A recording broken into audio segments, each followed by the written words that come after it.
جو میں نے قرآن مجید کی آیت پڑھی ہے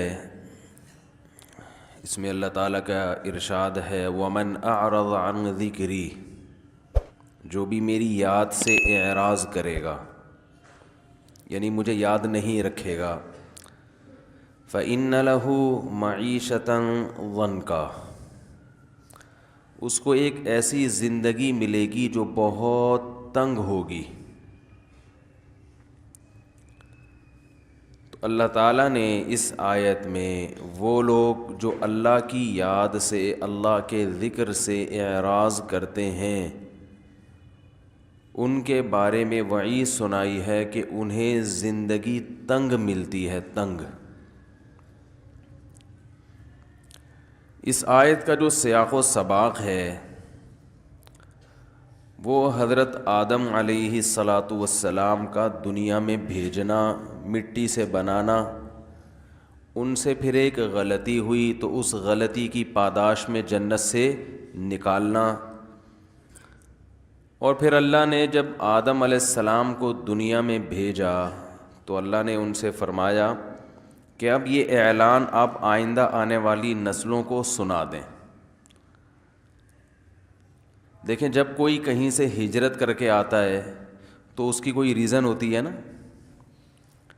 ہمارے باپ دادا ہندوستان سے ہجرت کر کے آئے، جب پاکستان بنا تو ہم پوچھتے ہیں کیوں آئے، بھائی وہیں رہتے، تو جواب کیا ملتا ہے، بھائی ایک ملک چاہیے تھا جس میں ہم اسلام کے مطابق آزادی کے ساتھ اپنی زندگی بسر کر سکیں۔ پھر جب ہمیں اسلام نہیں ملتا تو سوال پیدا ہوتا ہے پھر ہمیں اپنی زمینیں چھوڑنے کی، جائیدادیں چھوڑنے کی ضرورت کیا تھی؟ یہ ہوتا ہے نا سوال۔ بھئی ایک کام کیا، اس کا آؤٹ پٹ نہیں نکل رہا تو سوال ہوتا ہے کہ وہ کام پھر غلط کیا گویا، کرنا ہی نہیں چاہیے تھا۔ تو یہ سوال تبھی اکثر یہ سوال اٹھایا جاتا ہے، بھئی جب پاکستان اسلام کے نام پہ بنا تھا تو اسلام کیوں نہیں ہے، کیوں نہیں ہے؟ تو حکومت کے پاس ان چیزوں کا جواب نہیں ہوتا۔ اب اگر حکومت یہ جواب دے کہ اسلام کے نام پہ بنا ہی نہیں تھا تو یہ بھی غلط ہو جائے گا۔ اگر یہ جواب دے کہ بنا تو اسلام کے نام پہ تھا مگر غلطی ہو گئی تھی، اب ہم اس کو سیکولر بنانا چاہتے ہیں، تو یہ جواب صحیح ہوگا؟ واہ بھائی لاکھوں لوگ شہید ہو گئے، اب آپ کہہ رہے ہو کہ غلطی ہو گئی۔ وہ جیسے ہے نا، ایک آدمی نے ایسے اپنے بازو نا ایسے جیسے باڈی بلڈر ہوتے ہیں نا، ایسے دکھائے اور کسی مشہور بلڈر کا نام لیا اور کہا آئی ایم فلاں، کوئی بلڈر ہوگا بڑا۔ دوسرے نے کہا آئی ایم، کوئی اس سے بڑے بلڈر کا نام لے لیا، آئی ایم مثلا بلڈر نہیں کراٹے مین کا، آئی ایم بروس لی، ایک ایسے لات ہوا میں گھمائی۔ تو تیسرے نے ان دونوں کو ایک مکہ لگایا اور کہا کہ آئی ایم سوری، نا یو آر بروس لی اور یو آر کچھ بھی لگا دیں اس کے آگے، اینڈ آئی ایم کیا ہوں، سوری۔ تو ایسے ہی لاکھوں لوگ شہید ہو گئے۔ ابھی پرسوں کسی نے بتایا کہ ان کے رشتہ دار جب 1948 میں مائیگریٹ کر کے آئے تھے، 15-20 افراد میں صرف 2 زندہ بچے، باقی سب راستے میں ہندوؤں کے ہاتھوں شہید ہو گئے۔ تو بڑی قربانیاں لوگوں کی پاکستان بنتے ہوئے۔ اب آپ اگر کہیں کہ بھائی اس میں اب جس اسلام کے لیے یہ قربانی دی گئی وہ اسلام کہاں ہے، تو گورنمنٹ کہتے ہیں I am sorry, we are sorry, ہم سے غلطی ہو گئی، نہیں بنانا چاہیے تھا۔ تو یہ جواب درست ہوگا بھائی؟ غلط ہوگا۔ تو اسی طرح جب اللہ نے آدم علیہ السلام کو جنت سے دنیا میں بھیجا، اس مکھی کو کوئی کنٹرول کرے یار، ٹھیک ہے نا؟ یہ رفیع بھائی آپ کے علاوہ کوئی کنٹرول نہیں کر سکتا اس کا، ٹھیک۔ تو جب آدم علیہ السلام دنیا میں، یہ ایک دفعہ ہمارے حضرت بیان فرما رہے تھے، ہمارے شیخ مفتی رشید احمد صاحب، وہ تو بے انتہا نفیس تھے، ان کے گھر میں تو مکھی کا سوال ہی پیدا نہیں ہوتا۔ بیان شروع کیا تو مسلسل ایک مکھی جو ہے نا وہ حضرت پہ عاشق ہو گئی، تو وہ کنٹرول میں ہی نہیں آئی کسی سے۔ تو آدم علیہ السلام کو اللہ نے اس مٹی سے پیدا کر کے جنت میں رکھا. وہ جنت کہاں تھی یہ چیزیں ہمیں بتائی نہیں گئیں, آسمانوں پہ تھی یا کوئی اور جہان تھا, واللہ عالم. جو چیز جتنی بتائی گئی ہے ہم اس پر اتنا ایمان رکھتے ہیں.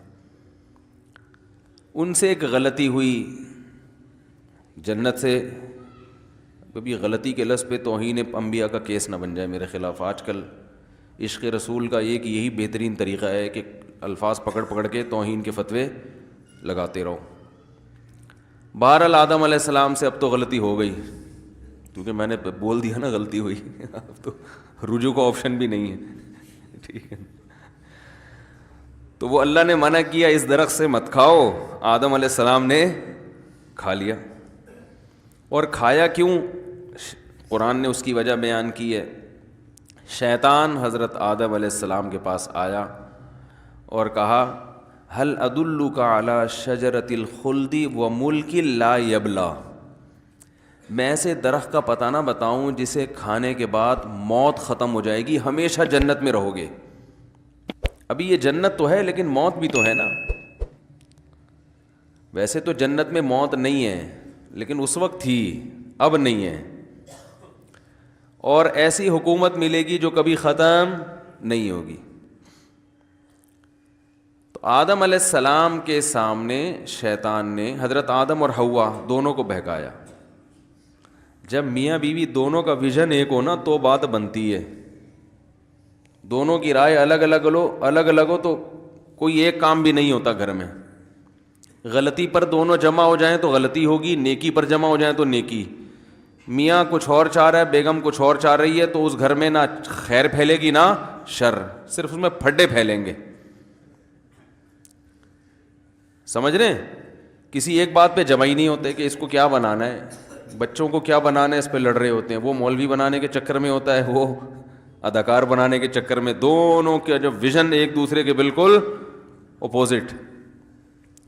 تو اس سے بچہ نہ کوئی فنکار بنتا ہے اور نہ کوئی عالم بنتا ہے, وہ فسادی بن جاتا ہے بس. تو یہ نکاح سے پہلے دیکھ لیا کریں کہ جہاں پیغام بھیج رہے ہیں دونوں کی رائے اور سوچ ایک جیسی ہے یا نہیں ہے, تو وہ ورنہ معاملہ بڑا خراب ہو جاتا ہے. تو آدم علیہ السلام کے ساتھ شیطان نے حضرت حوا کو بھی سمجھایا. وہ شیطان ڈیڑھ ہوشیار, اس کو پتہ تھا کہ دونوں میں سے ایک کو سمجھایا, دوسرے کی سمجھ میں نہیں آیا تو بات بنے گی نہیں. مثلاً اماں حوا کہتی کہ نہیں کھانا, اللہ نے منع کیا درخت کھانے سے. آدم علیہ السلام کہتے کھانا ہے, تو دونوں میں جھگڑا ہوتا نا.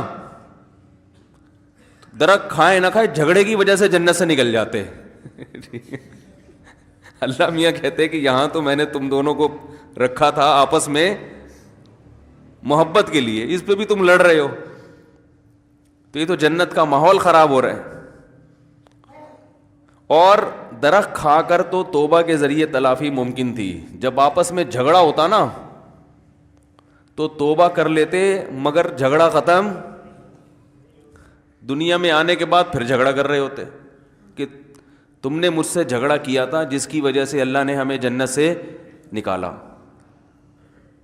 دیکھو شیطان نے جنت سے نکلوایا تو شیطان سے پھڈا ہو گیا قیامت تک کے لیے. اب اگر آدم علیہ السلام کہتے کھاؤ, اماں حوا کہتی نہیں کھاؤ, اور پھر کھا لیا جاتا تو اماں حوا کہتی آپ کی وجہ سے جنت سے نکالا گیا ہے, تو وہ پھڈا قیامت تک چلتا, وہ ختم ہونے والا نہیں تھا. سب یہی کہہ رہے ہوتے, ہر عورت اپنے میاں پہ بلی ڈالتی. تو اللہ تعالیٰ نے کی حکمت تھی بہرحال اس میں کہ دونوں ایک رائے پہ جمع ہو گئے, بھائی کھانا ہے یا نہیں کھانا ہے, دونوں کی ایک رائے. اور شیطان نے دونوں کو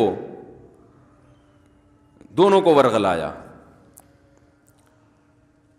اور کہا کہ میں ایسے درخت کا پتہ بتاتا ہوں کہ تم اسے کھا لو گے تو ہمیشہ زندہ رہو گے.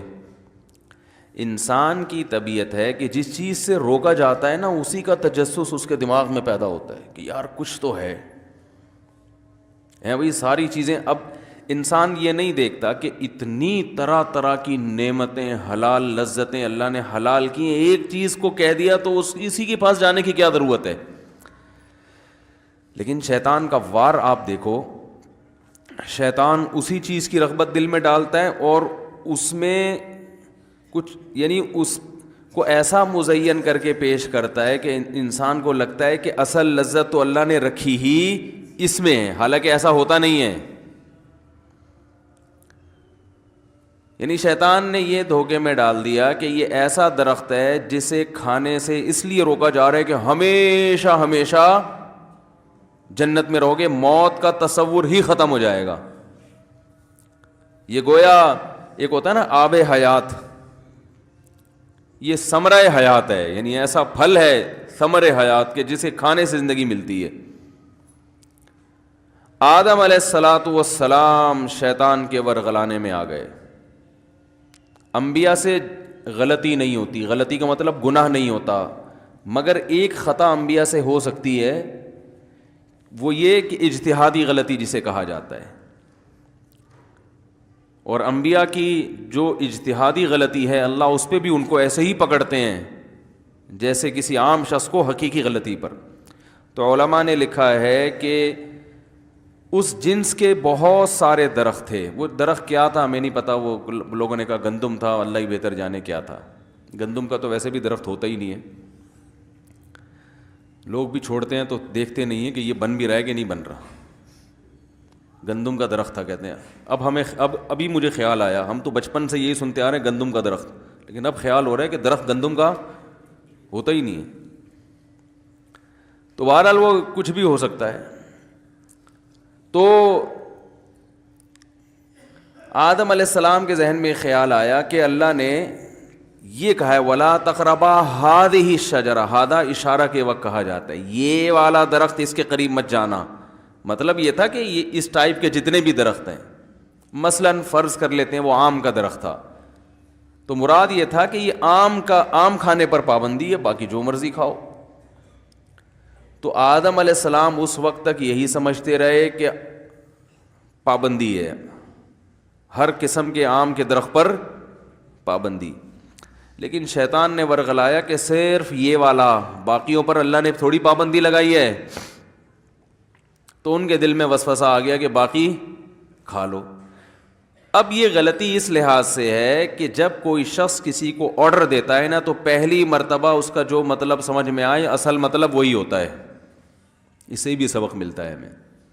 اور جو مطلب بعد میں آئیں بائیں شائیں کر کے ضرورتوں اور حاجات کی بیس پہ سمجھ میں آئے وہ اصل مطلب نہیں ہوتا۔ اس سے تقلید کا وجوب بھی ثابت ہوتا ہے کہ مسائل میں کسی ایک مسلک کو فالو کرو۔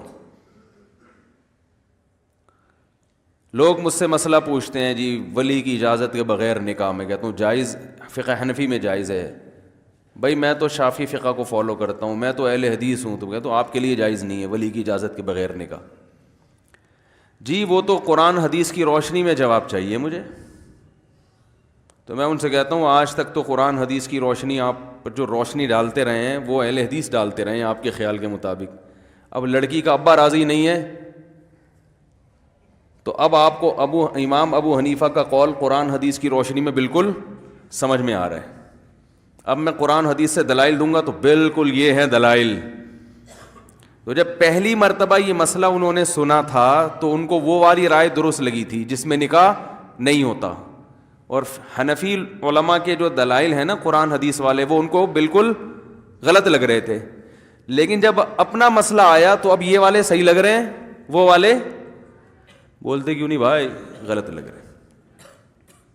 جب تک 3 طلاقیں نہیں دی ہوتی تو مفتی طارق مسعود صاحب کے بیان بھی بہت اچھے ہیں، مولانا طارق جمیل صاحب بھی زندہ باد، اور امام حنیفہ کی تو کیا ہی کہنا بھائی، بڑے آرام سے دلائل سمجھ میں آتے ہیں۔ لیکن جب دے دی 3 تو اب وہ دلائل سمجھ میں آ رہے ہیں جن میں 3 نہیں ہوتی۔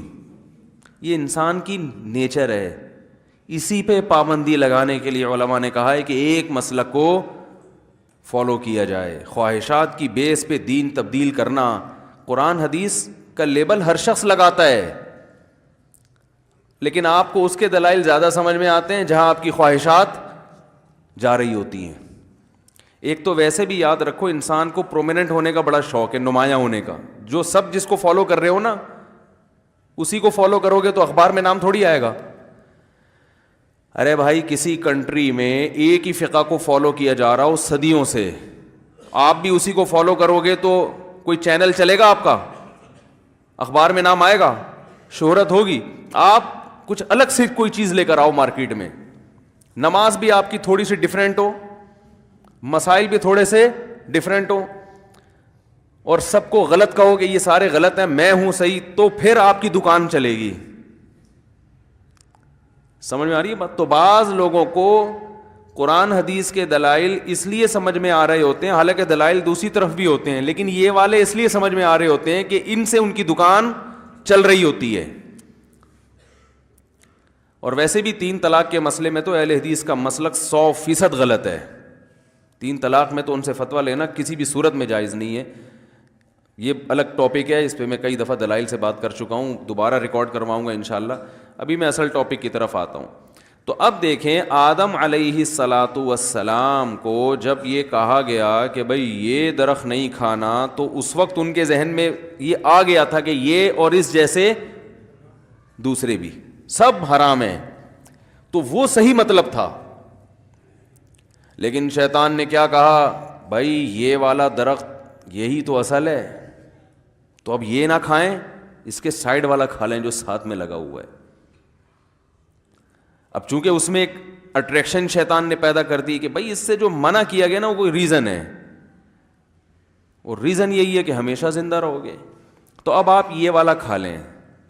آدم علیہ السلام اور اماں حوا دونوں کو سمجھاتا رہا, دونوں سوچ میں پڑ گئے, دل چاہ رہا ہے کھانے کا.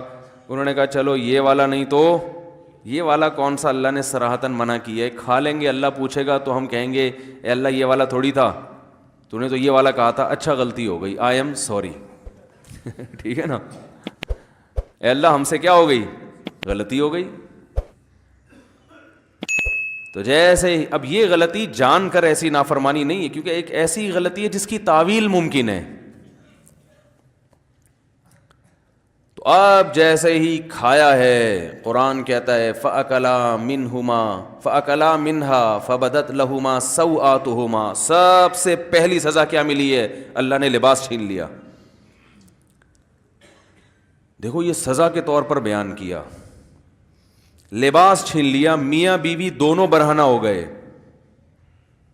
حالانکہ میاں بیوی کا آپس میں کوئی پردہ بولو بھائی نہیں ہے, لیکن اس سے ایک بات پتہ چلتی ہے کہ اگرچہ پردہ نہیں ہے لیکن نارملی حالات میں حیا کا تقاضا ہے کہ وہ لباس پہن کے رہیں, اس سے انسان کو شرم آتی ہے. اب میاں بیوی کا پردہ نہیں ہے تو اب یہ تو نہیں کہ آپ بغیر کپڑوں کے گھر میں گھومنا شروع کر دیں, نارمل کنڈیشن میں بھی آپ ایسے ہی گھومتے رہیں, یہ حیا کے خلاف ہے. اسلام میں بہت بڑی سزا ہے کہ کوئی دیکھنے والا بھی نہیں ہے, پھر بھی لباس چھین لینا, بے لباس ہونا, یہ کیا ہے, سزا ہے. تو ان لوگوں کی عقل پہ ماتم کرو جو خود سے بغیر لباس کے زندگی گزارتے ہیں, جبکہ دیکھنے والے نامحرم بہت ہوتے ہیں. بہت مشکل ہے بھائی. وہ خواتین جو بے لباس ہو کے زندگی گزارتی ہیں, اور صرف شوہر نہیں, ان پہ نامحرم مردوں کی بھی بہت نظریں پڑ رہی ہوتی ہیں, تو وہ کتنی بے عقلی ہے, ان کی حیا کیسی ختم ہو چکی ہے کہ جو چیز سزا تھی وہ اس کو انٹرٹینمنٹ سمجھ رہے ہیں. تو لباس انسان کی زینت ہے, بے لباس ہونا یہ فطرت کے, بول لو نا بھائی کیا جا رہا ہے, فطرت کے خلاف ہے, یہ سزا ہے کپڑے چھین لینا. لیکن آپ گوروں کو دیکھو, بغیر کپڑوں کے بھی کوئی ان پہ صحت پہ اثر نہیں پڑتا. ہم ازبکستان میں سوئمنگ کر رہے تھے, ایک گورا بھی نہا رہا تھا, رشیا کا گورا تھا, ہمیں نہیں پتا تھا, الحمدللہ اللہ کا بڑا فضل ہے, ہمیں نہیں پتا تھا, ہم نہاتے رہے, اکیلا وہ اور باقی ہم سب پاکستانی. تھوڑی دیر میں جب وہ نکل کے گیا ہے تو پتہ یہ چلا کہ اب کیا پتہ بتاؤں آپ کو میں. ہم نے کہا پہلی دفعہ ہم نے ایسا منظر دیکھا تھا, بالکل ایسے نکلا ہے, اور لڑکوں نے کہا ایک دم وہ یہ کیا ہو گیا, وہ ایک دم بوکھلا گئے نا, یہ کیا ہے بھائی, کچھ بھی نہیں, اور اس کو کوئی شرم بھی نہیں آ رہی, ایسے چلتا ہوا جا رہا ہے. ہم نے کہا یہ ہے ترقی. ترقی کی ڈیفینیشن سمجھ میں آئی؟ ہم تھے پسماندہ کنٹری کے, آدھے کپڑے تو ہم نے کم از کم گھٹنے اور ناف تک تو لباس ڈھانپا ہوا تھا نا, اور کچھ جو زیادہ شرمیلے تھے وہ ٹی شرٹ پہنی ہوئی تھی انہوں نے, ان کو چانپے دکھاتے ہوئے بھی شرم آ رہی تھی اپنی. تو میں نے کہا یار یہ ترقی کا معیار بن چکا ہے کہ جتنے کپڑوں میں ہوگا اتنا غریب اور پسماندہ سمجھا جائے گا, تھرڈ کلاس کنٹری سے آیا ہوا, اور جتنا کلوتھ لیس ہوگا نا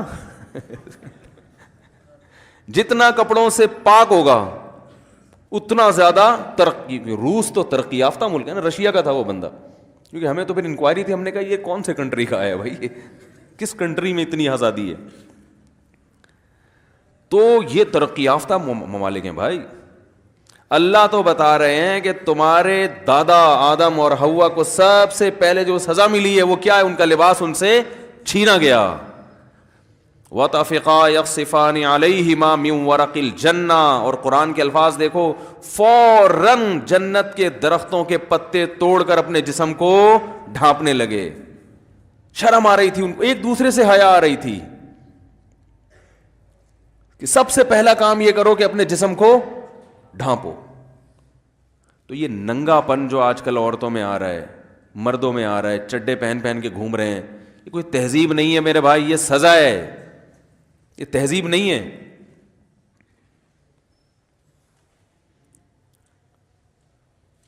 شریعت میں مرد کو حکم ہے کہ ناف سے گھٹنوں تک یہ 24 گھنٹے چھپانا ہے, سمجھ رہے ہیں, یہ محرم سے بھی چھپانا ہے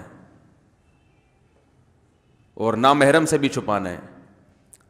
اور عورت کو حکم یہ ہے کہ وہ اپنے چہرے اور دونوں ہاتھوں کی کلائیوں کے علاوہ پورا ڈریس نامحرم سے ہر وقت چھپائے,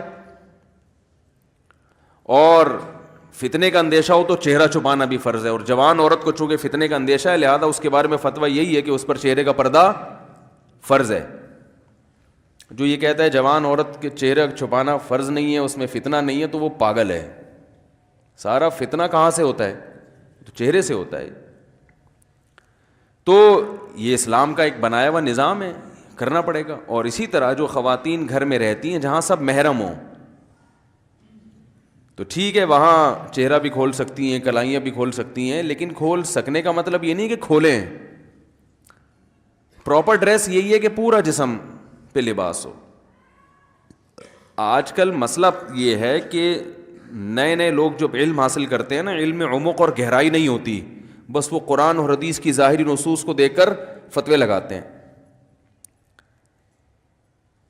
دیکھیں اللہ تعالیٰ نے مرد کو حکم دیا ناف سے لے کے گھٹنے تک ڈھانکنا ضروری ہے, تو اب اس کا یہ مطلب ہے کہ آپ میں یہاں بنیان پہن کے آ جاؤں ہے بھائی, یا آپ گھر میں بس ناف سے گھٹنوں تک کی ایک چادر باندھیں اور اوپر چانپیں واپیں پسلیاں وسلیاں وہ ساری دنیا دیکھ رہی ہو, یہ اچھا لگے گا؟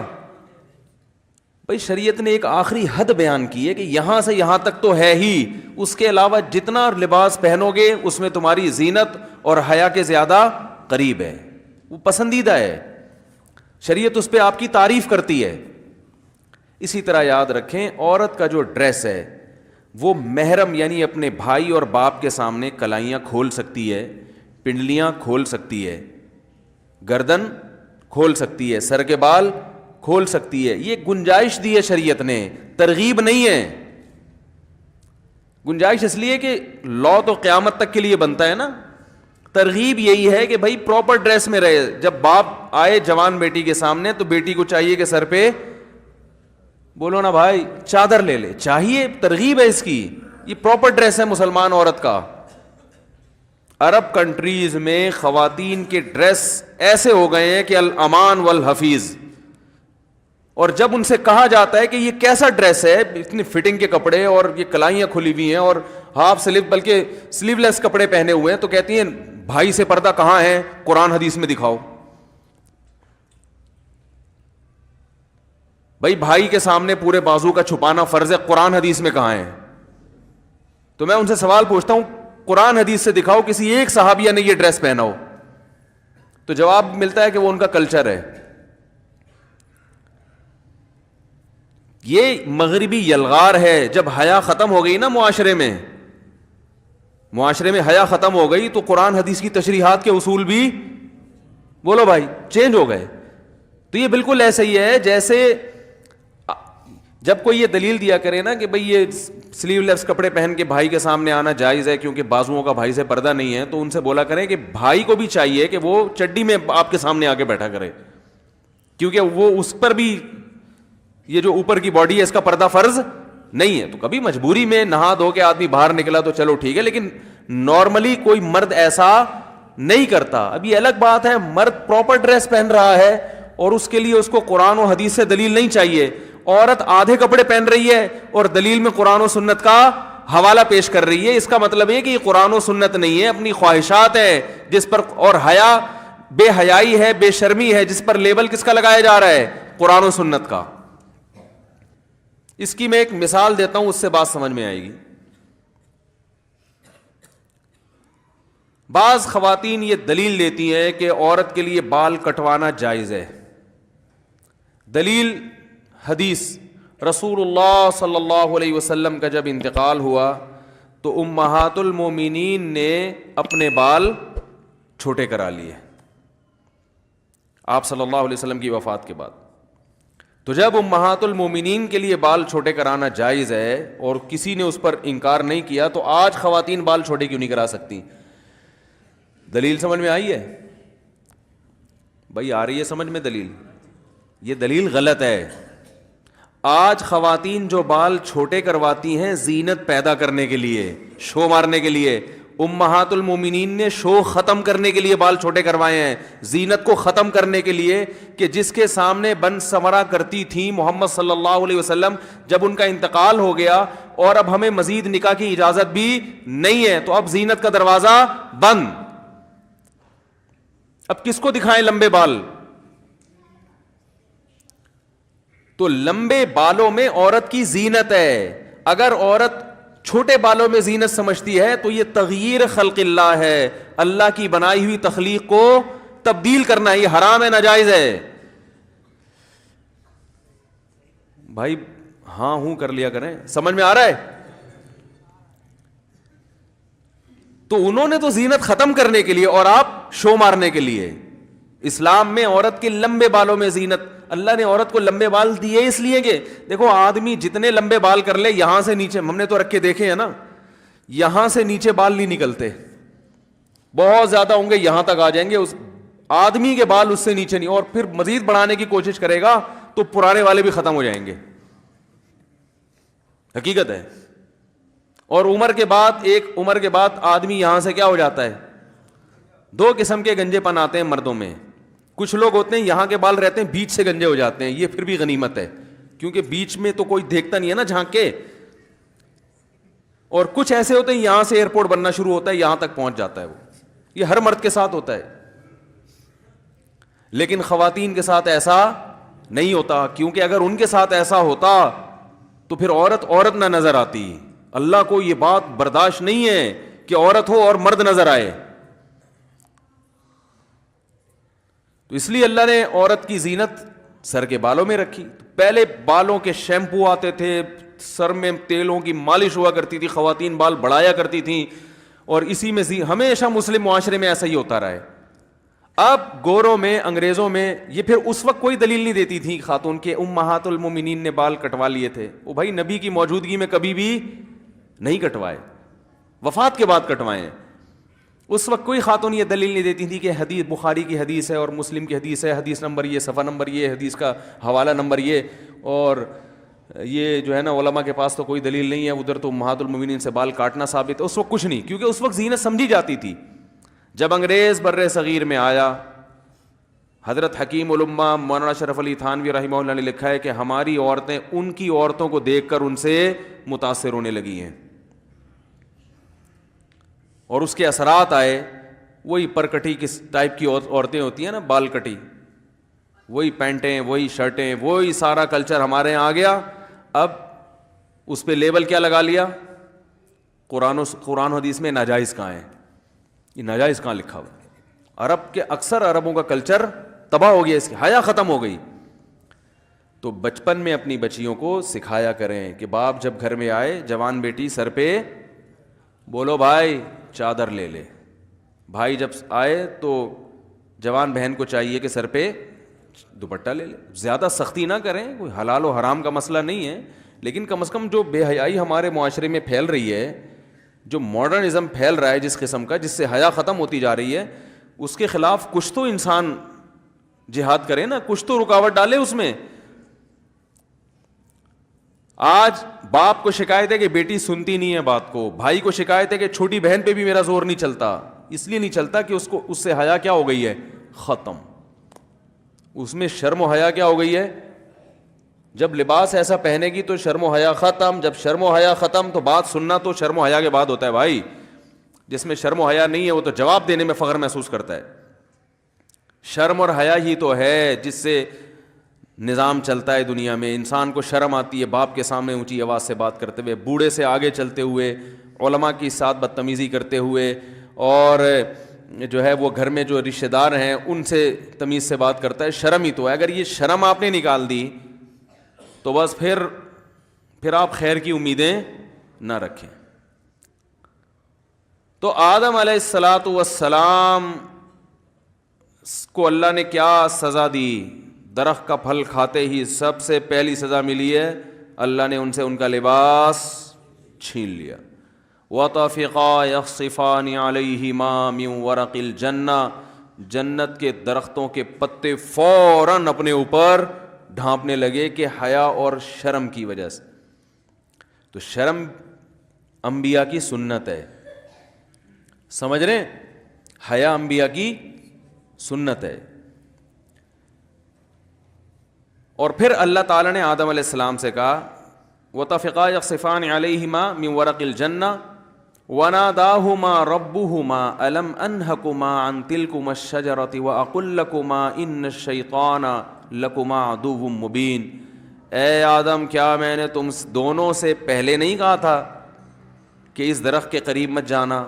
اور میں نے پہلے بتا دیا تھا کہ شیطان تم دونوں کا کھلا ہوا دشمن ہے، وہ تمہیں ورغلانے کی کوشش کرے گا. اب دیکھو شیطان کا ورغلانے کا اسٹائل بھی سمجھ میں آ گیا یہاں کہ شیطان ورغلاتا کیسے. لوگ یہ سمجھتے ہیں کہ شیطان گناہ کی خواہش دل میں ڈالتا ہے، یہ غلط ہے. گناہ کی خواہش یہ ویسے ہی دل میں ہوتی ہے. لوگ کہتے ہیں نا رمضان میں شیطان بند ہو جاتا ہے تو گناہ کیوں ہوتا ہے؟ تو گناہ کی جو خواہش ہے نا، یہ شیطان، بڑی پیاری بات کی ہے علماء نے کہ شیطان کو اللہ نے حکم دیا تھا آدم علیہ السلام کو سجدہ کرو، شیطان نے نہیں کیا. تو شیطان کو کس شیطان نے ورغلایا تھا؟ کیا ہو گیا بھائی؟ شیطان کو کسی شیطان نے بولا تھا کہ سجدہ نہیں کرو، یہ مٹی سے بنا اور تمہاری ویلیو گر جائے گی. تم آگ سے بنے ہوئے تم مٹی کو سجدہ کرو گے تو تمہاری ویلیو ختم ہو جائے گی. یہ پٹیاں کس نے بڑھائی تھی؟ کوئی اور شیطان تھوڑی تھا. شیطان کی اپنے ذات میں حسد اور جیلسی. تو انسان دو وجہ سے گناہ کرتا ہے. ایک تو یہ کہ اس کے دل میں خواہشات پوری کرنے کی چاہت اللہ نے ویسے ہی رکھی ہے. بھائی فرشتوں میں خواہشات ہوتی ہیں؟ نہیں ہوتی. فرشتوں میں نہ روٹی کی خواہش نہ کوئی اور خواہش. تو اللہ نے انسانوں میں رکھی ہوئی ہیں. روٹی بھی چاہیے، صحت بھی چاہیے، گھر بھی چاہیے، گاڑی بھی چاہیے، عزت بھی چاہیے. تو بہت ساری چیزیں چاہیے کر کے وہ ایک طویل فہرست بنائی ہوئی ہے اس نے. سر پہ بال بھی چاہیے، یہ بھی ضروری ہے. آج کل کے ہمیشہ سے چاہیے. لیکن میں ان لوگوں سے کہتا ہوں کہ جو سر کے بال کٹا کے یہ سمجھتے ہیں کہ ہم اللہ کو راضی کر رہے ہیں، کم از کم یہ الزام اللہ پہ مت لگاؤ. ٹھیک ہے نا؟ بال کٹائیں، بعض لوگوں پہ ٹرینڈ اچھی لگتی ہے لیکن اس کو سنت نہ سمجھیں.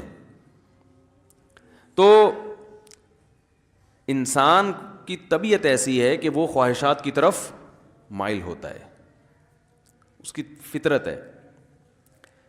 وہ تو شیطان نہ بھی کہے تو مائل ہوتا ہے. دیکھو ہم جب روزہ رکھتے ہیں تو ہمارا پانی پینے کا دل چاہتا ہے کہ نہیں چاہتا ہے پیاس میں؟ تو یہ شیطان سمجھا رہا کہ پانی پیو؟ بولے نا بھائی، وہ تو میڈیکل سائنس یہی کہتی ہے کہ جب پیاس لگے گی تو پانی پینے کا دل چاہے گا، تبھی تو روزے کا ثواب ملے گا. بھوک لگے گی تو روٹی کھانے کا دل چاہے گا. ہاں اب مسلمان یہ دیکھتا ہے بھائی اللہ کی طرف سے اجازت ہے تو کھا لو, اجازت نہیں ہے تو نہیں کھاؤ. اب روزہ ہے تو اللہ کی طرف سے اجازت نہیں ہے. بعض دفعہ اللہ کی طرف سے کھانے کا حکم ہوتا ہے.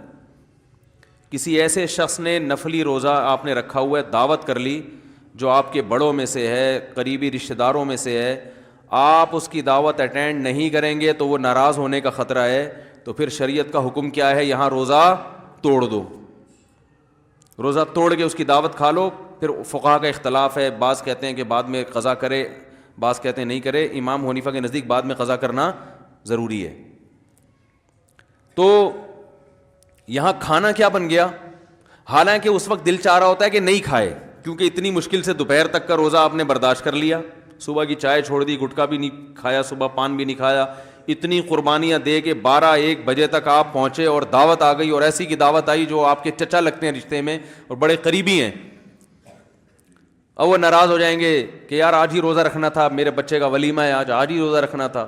تو بہتر کیا ہے کہ آپ روزہ, حالانکہ یہاں دل چاہ رہا ہوتا کہ نہیں توڑو, کیونکہ فقہ حنفی میں تو بعد میں قضا کرنی پڑے گی نا اس کو, یا تو چلو بالکل ہی غریبی میں معاف ہو رہا ہوتا, کہتے بعد میں کون قضا کرے گا یار, آج رکھ لیا. تو خواہشات, یہ شیطان نہ بھی ہو تو انسان کے دل میں اللہ نے خواہشات کا ایک سمندر رکھا ہے. شیطان کیا کرتا ہے, شیطان یہ دیکھتا ہے کہ یہ آدمی اپنی خواہشات اس لیے پوری نہیں کر رہا کہ اس میں اس کو خطرہ ہے کہ آخرت میں جہنم کی سزا ملے گی. یہی وجہ ہوتی ہے نا مسلمان, ورنہ تو بھائی سارے چرسی ہیروئنچی ہوتے بھائی. مجھے لوگ آ کے بتاتے ہیں کہ یار وہ فلاں کنٹری میں اتنے لوگ 99% لوگ ڈرگس لیتے ہیں. چرس کا انگلش میں ایک بڑا ٹیکنیکل قسم کا نام آیا ہے جس سے چرس پینے والا چرسی بھی نہیں کہلاتا اور معاشرے میں اس کی عزت ہو جاتی ہے. کچھ دن پہلے ایک صاحب آئے کہ بھئی یہ یو کے سے آئے ہیں اور یہ ایک انگلش میں چیز میں نام بھول گیا وہ پیتے ہیں. میں نے کہا یار یہ تو ہم سے زیادہ پڑھے لکھے ہیں, وہ ایسی خوبصورت چیز پی رہے ہیں. یہ انگلش میں نا بڑا ٹیکنیکل قسم کا نام تھا. تو میں نے کہا وہ اس کو اردو میں ترجمہ کیا, انہوں نے کہا چرس. تو میں نے کہا یہ بولو چرسی ہے بھائی. ان کو بولا تو نہیں میں نے, بے عزتی ہو جاتی, لیکن دل میں میرے خیال ہے ان کو سیدھا بولو بھائی یہ کیا ہے, چرسی ہے. مفتی صاحب اس کے ڈریسنگ پہ نہ جانا, اس کی انگلش پہ نہ جانا, ہے چرسی, اصل میں یہ ہونا چاہیے تھا. تو اب کیا ہے کہ وہ وہاں تو بہت زیادہ نشہ ہے نا, تو لوگ کہتے ہیں وہ اتنا نشہ کرتے ہیں, ہر آدمی شراب پیتا ہے, ہر آدمی زنا کر رہا ہے. تو میں کہتا ہوں بھائی وہ تو کریں گے, جب ان کا خیال ہے کہ زنا پہ کوئی سزا ہی نہیں ملنے والی ہے بھائی, تو 2 دن کی زندگی کوفت سے کیا فائدہ, لائف کو انجوائے کرو. وہ صحیح کر رہے ہیں اپنے حساب سے.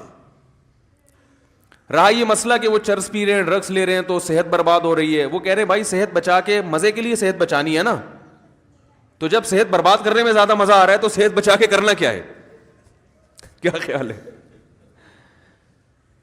ٹیپو سلطان کا قول تھا نا, شیر کی 1 دن کی زندگی گیدڑ کی 100 سال کی زندگی سے بہتر ہے. تو جو چرسیوں کی نظر میں یہ قول کا مطلب یوں ہے کہ ہیروئنچی کی 4 دن کی زندگی بغیر ہیروئنچیوں کی 4000 سال کی زندگی سے بہتر ہے. وہ کہہ رہے ہیں ہیروئن پی کے جو 4 دن میں جو مزہ آتا ہے وہ تمہاری بغیر جو ہیروئن کی زندگی ہے وہ 60-70 سال میں کیا ہے یار, یہ کوئی زندگی ہے. تو اس کا یہ نظریہ بن چکا ہوتا ہے. تو جب وہ اس کو کوئی آخرت کا خوف ہی نہیں ہے, اللہ کے سامنے جواب دہی کا وہ خوف ہی نہیں ہے, تو وہ جو چاہے کرے بھائی. مسلمان کیا کرتا ہے کہ جب گناہ کی طرف اس کی طبیعت مائل ہوتی ہے, جو ہر ایک کی مائل ہوتی ہے, علماء کی بھی ہوتی ہے, بزرگوں کی بھی ہوتی ہے, عامی آدمی کی بھی ہوتی ہے, یہ تو انسان کی نیچر ہے. بھائی بھوک لگی ہوگی تو روزے میں دل شدید بھوک لگ رہی ہے آپ کو. دیکھو جب رمضان گرمیوں کا روزہ ہو اور دسترخوان پہ بیٹھے ہوئے ہوں, سامنے چاٹ اور پتہ نہیں کیا کیا چیزیں مزے کی رکھی ہوئی ہوتی ہیں, تو مفتی صاحب بھی ٹائم دیکھ رہے ہوتے ہیں نا جلدی, یار کتنا ٹائم رہ گیا, کیا خیال ہے. تو پتہ چلتا بھائی اس کا بھی دل چاہ رہا ہے. تو بزرگ بیٹھے ہوں گے وہ بھی بار بار دیکھ رہے ہوں گے, اذان کی طرف توجہ ہوگی کہ یار کب سائرن بجے گا یا کب اذان ہوگی. تو یہ جو خواہشات اللہ نے ہمارے اندر رکھی ہیں, ان خواہشات کی طرف ہر ایک کی طبیعت مائل ہوتی ہے. لیکن ان خواہشات پہ مسلمان عمل کیوں نہیں کرتا؟ بھائی ناجائز ہے، ضمیر ملامت کرتا ہے، بھائی سزا ملے گی اس پر، دنیا میں بدنام بھی ہو سکتے ہیں اور آخرت میں بھی سزا مل سکتی ہے. یہ چیزیں ہیں جو زنا سے بھی روکتی ہیں، شراب سے بھی روکتی ہیں، ماں باپ کے ساتھ بدتمیزی سے بھی روکتی ہیں، اور بہت ساری چیزوں سے.